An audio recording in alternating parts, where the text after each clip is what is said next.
It's really hard.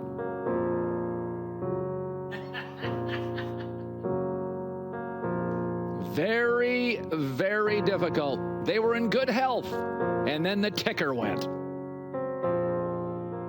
Not to mention, how long's Andy Reid going to coach? I know this is somber, solemn. Nick Wright is now joining us live.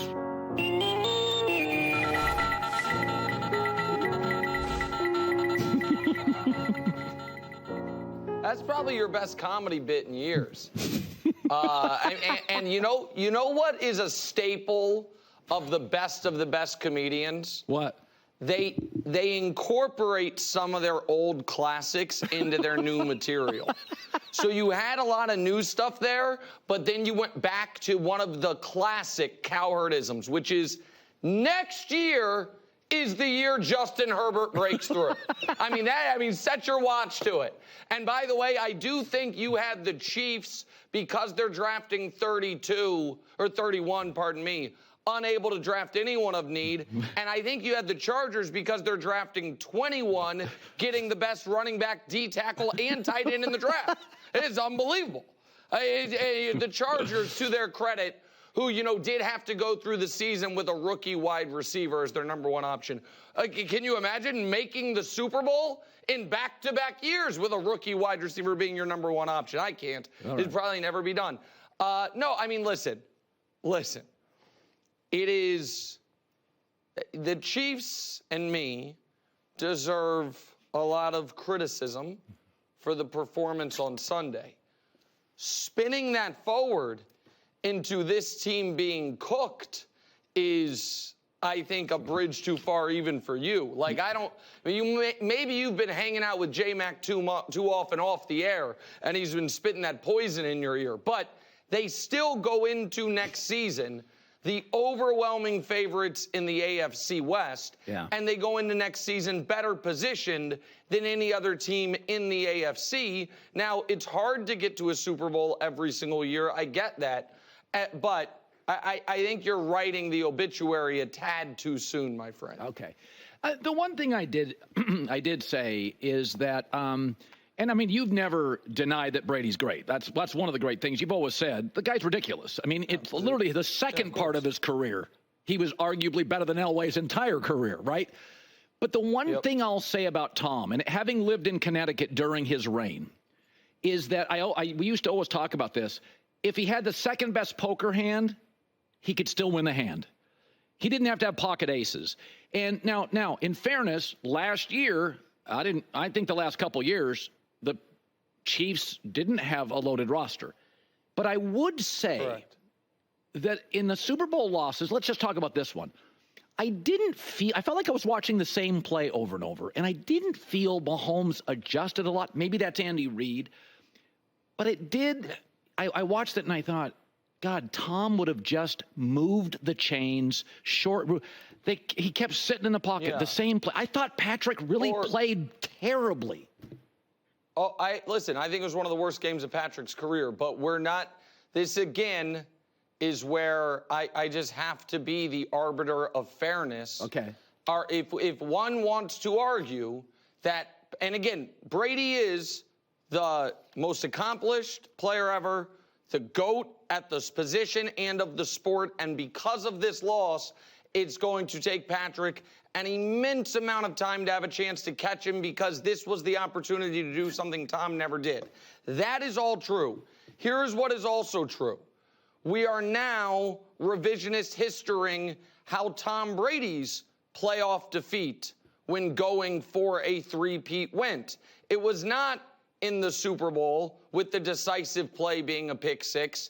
It was in the divisional round to Jake Plummer with the decisive play being a pick six. And I know that the Michael Jordan propaganda machine has convinced people that losing in round one or round two is actually better than winning those rounds and then losing in the championship round. But that, of course, is ludicrous. And so you're right that Tom never had this poor of a performance in a Super Bowl. That is unquestioned. But Tom had as every quarterback ever, had brutal performances that prevented his team from getting to Super Bowls. Patrick's never had that. And so we can go tit for tat on these things, and I had to listen yesterday to Joe Montana, 4-0 in Super Bowls, and that is true. It is also true that in the dead middle of his prime, 85, 86, 87, those 3 years, Joe Montana in 3 consecutive playoff games had 3 consecutive round 1 or first game defeats and had 0 touchdowns over a 3-year span cumulatively in the playoffs. 3 straight blowouts, including a 49-3. But because they happened in round 1, they don't count. I don't buy into that. I never have.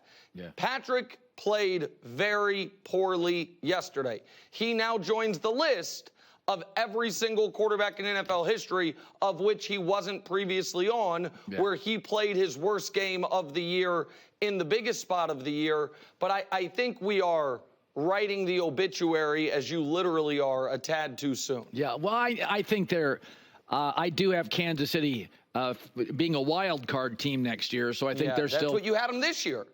I think that's what you had them last year or this year. You have them in the wild card every year. Every year is going to be the Chargers' year. And did you say Pete Carroll?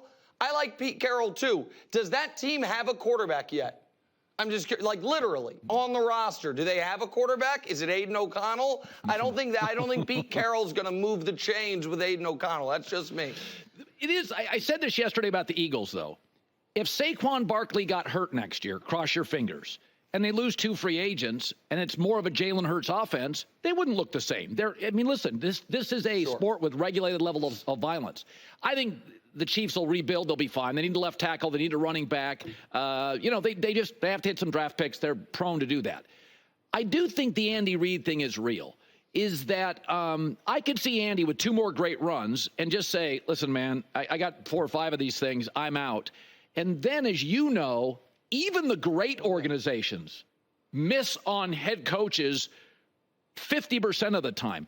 Is there part of you that wonders, the Andy thing is what worries you more than players? Listen, I mean, 1,000%.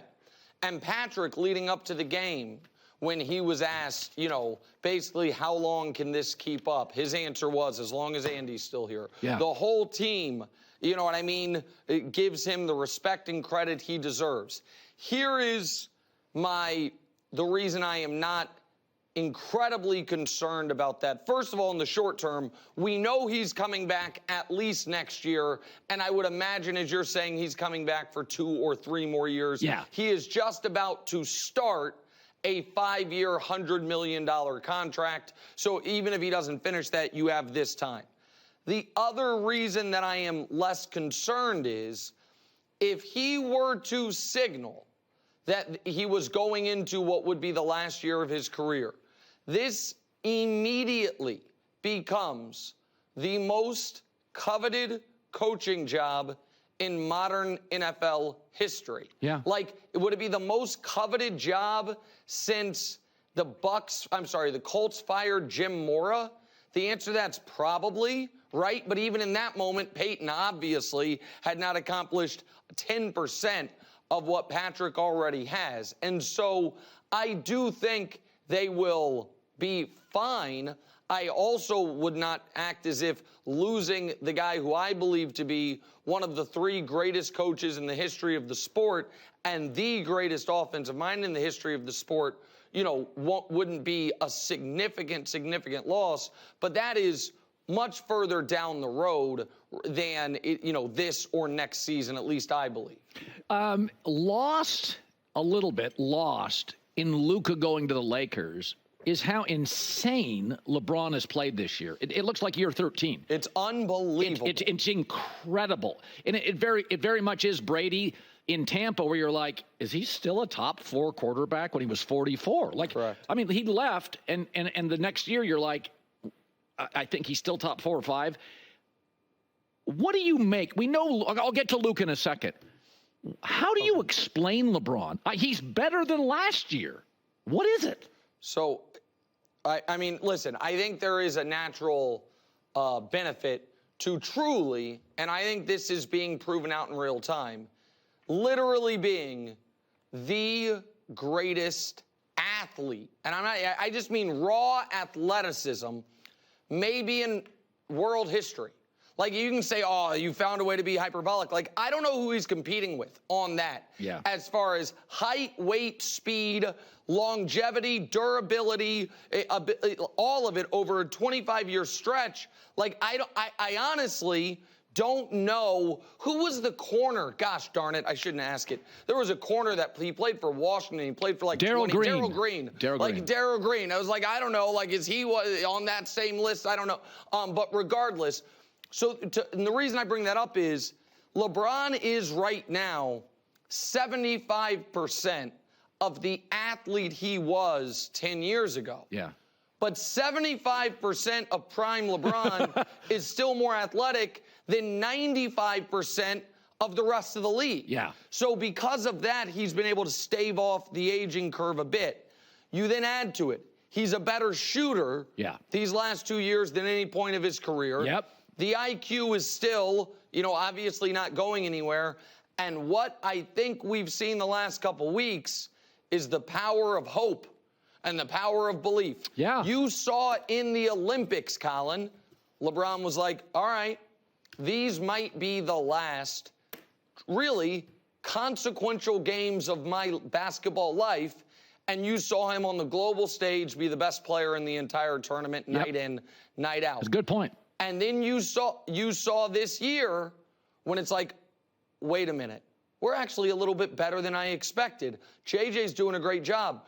If I'm able to carry us when Anthony Davis is out, maybe that gets the team to make one of these around the fringes deadline moves we want them to make, and maybe we can steal a finals appearance. And then instead of that, they trade for a top 3 player in the world. And now I think LeBron is like, oh my God, I can win a championship.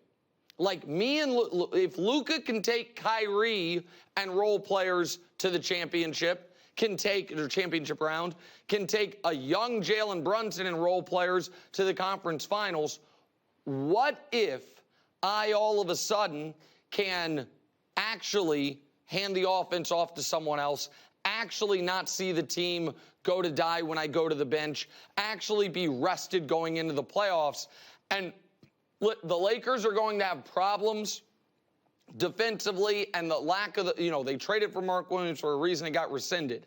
But you have the highest IQ duo in league history now on a team. We've never had 2 players with this passing ability plus IQ playing together. So offensively, it's going to be a top 3 team, and I think LeBron knows what that means for him. For the record, does Jimmy Butler do anything for the Warriors? I mean, I think it makes them much more interesting. I thought the NBA... they don't miss the play-in. Yeah, I think the NBA had a great week. The Luka thing, the Butler thing, De'Aaron Fox to Wemby. I thought the league had a great week. Does Butler do anything for that team? Still a play-in team to you? I mean, I think that without him, they were going to at risk of missing the play-in. Right. And the Warriors have been in the play-in and lost previously. I think without him, they were going to be certainly not only at risk, but probably a favorite to miss the actual 8-team postseason. Yeah. Now, I fully expect them to be in the playoffs. I don't know that I think their ceiling is a round 1 victory.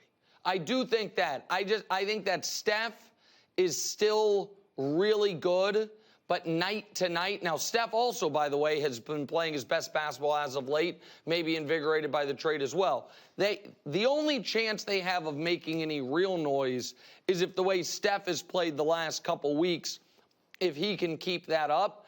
I also think that Jimmy is not night to night that reliable when it comes to an injury risk. So they are an very old, injury-concerned team. But I am a fervent believer that if you happen to have one of the 10 to 12 greatest players in the history of the league still playing at a high level, you have an obligation to go all in every year. It is irresponsible to worry about the future. Your only obligation is to right now. So I think the Warriors did right by Steph here, even if it's not a real needle mover when it comes to winning a championship. So maybe we were a little premature on the headstone. I will say, however, if they don't hit on some of these draft picks, drafting 31st, it's a little scary. Drafting 31st, that's the best position we've been in 3 years. You're usually stuck in the 32 hole. Think about it. And by the way, keep in mind, the Chiefs also have the 31st pick, the 63rd pick, and then like the 66th pick, because they got that from Tennessee, and Tennessee finished with one of the worst records in football. So we're loaded to bear headed into the draft. Tell you that right now. Maybe we trade for Micah Parsons. Who knows? Colin, I'll leave you on this. The Chiefs, we all know since Patrick's been there, 7 years, they have a 1 or 2 game season. It starts in the conference championship round. 2 years they've gone 0-1. Both years they made massive changes. 1 year after going 0-1, they fired the D coordinator, brought in Spags. 1 year after going 0-1, they traded Tyreek Hill. 3 years they've gone 2-0. We know what you do after that. You hold a parade. They've now twice gone 1-1. The first time they did it, they remade the offensive line. I'm very curious what they do the second time, because 1-1 doesn't cut it in Kansas City. It's a 500 season. It's really embarrassing. So, I don't blame you for poking fun, but they will make a major adjustment. I don't know what it'll be, but it's not going to be quiet this offseason in Kansas City. I promise you that. All right.